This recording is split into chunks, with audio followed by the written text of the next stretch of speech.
যশোরের বেনাপোল পৌরসভা ও ইউনিয়ন পরিষদের আওতাধীন কাগজপুকুর, কাকমারি ও গয়ড়া সড়কটির দুই পাশ ভেঙে বড় গর্তের সৃষ্টি হয়েছে। ফলে রাস্তাটি চলাচলকারীদের জন্য বিপদের অন্যতম কারণে পরিণত হয়েছে। ওই রাস্তায় প্রায় প্রতিদিনই ছোটোখাটো দুর্ঘটনা ঘটেই চলেছে। স্থানীয়রা জানান, প্রতিদিন হাজার হাজার মানুষ এই রাস্তাটি ব্যবহার করেন। এ কারণে চলাচল করে পণ্যবাহী গাড়ি, মোটরসাইকেল, ব্যাটারি চালিত অটো, ভ্যান, ইজি বাইক সহ বিভিন্ন যানবাহন। আমাদের শার্শা প্রতিনিধি শনিবার দুপুরে সরেজমিন গিয়ে দেখতে পান রাস্তার দুই পাশ ভেঙে বড় গর্তের সৃষ্টি হওয়ায় দুই পাশের সংযোগ প্রায় বিচ্ছিন্ন। এক পাশ দিয়ে পথচারীরা ঝুঁকি নিয়ে চলাচল করতে পারলেও যানবাহন চলাচল প্রায় অসম্ভব। সত্যের সন্ধানে দৈনিক যশোর। এ সময় স্থানীয়রা আমাদের প্রতিনিধিকে জানান, প্রতিদিনই ছোট বড় দুর্ঘটনা এ রাস্তায় ঘটে থাকে। কখনো কখনো গাড়ি উল্টে খাদে পড়ে যায়। এ ভাঙন দ্রুত সময়ে সংস্কার না করা হলে বড় ধরনের দুর্ঘটনার আশঙ্কা রয়েছে।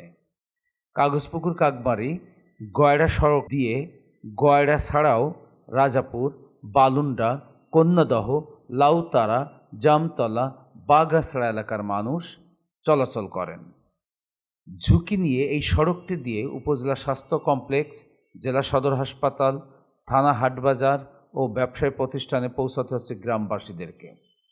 এছাড়া প্রাথমিক বিদ্যালয়, উচ্চ বিদ্যালয়, বালিকা বিদ্যালয়, মাদ্রাসা, কওমি মাদ্রাসা ও সরকারি ডিগ্রি কলেজ সহ অসংখ্য শিক্ষা প্রতিষ্ঠানের শিক্ষক ও শিক্ষার্থীদের যাতায়াত করতে হয় এই সড়ক দিয়ে। গুরুত্বপূর্ণ সড়কটির সংযোগ বিচ্ছিন্ন হয়ে পড়ে থাকলেও সংশ্লিষ্ট কর্তৃপক্ষের কোনো নজরদারি নেই বলেও অভিযোগ এলাকাবাসীর। এ বিষয়ে শার্শা উপজেলা প্রকৌশলী সানাউল হকের সাথে মোবাইল ফোনে কথা হয় আমাদের প্রতিনিধির। তিনি আমাদের প্রতিনিধিকে জানান, এখানে তিনি নতুন এসেছেন, বিষয়টি খোঁজ খবর নিয়ে প্রয়োজনীয় পদক্ষেপ গ্রহণ করবেন। কাগজপুকুর থেকে গয়ড়ার যে সড়কটি, বুঝছেন, কাগজপুকুর থেকে যে গয়ড়া সড়কটি দীর্ঘদিন যাবৎ আসলে মানে চলাচল অনুপযোগী হয়ে পড়েছে। যে এখানে আপনার বিশেষ করে কাগজপুকুর ট্রেন লাইন পার হয়ে যে ব্যাগটা আছে, তারপরে আপনার আরো সামনে এসে বেশ কিছু জায়গায় আপনার মানে ব্যাপক ক্ষতিগ্রস্ত। তো এই সড়কটি কি দীর্ঘদিন ধরে মনে করেন এইভাবেই আছে। তা এটার সংস্কারের কি কোনো পদক্ষেপ কি গ্রহণ করা হয়েছে? কাগজ খবর না। হ্যাঁ। আচ্ছা, আমি তো আসছি নতুন, আমি রাস্তা চিনি না। আমি আগে দেখি, ভিজিট করে দেখি কোনো আমাদের কোনো প্রোগ্রামে নেওয়া আছে কিনা দেখতে হবে। ঠিক আছে, আচ্ছা কনসাস করার কথা আমি ঠিক না,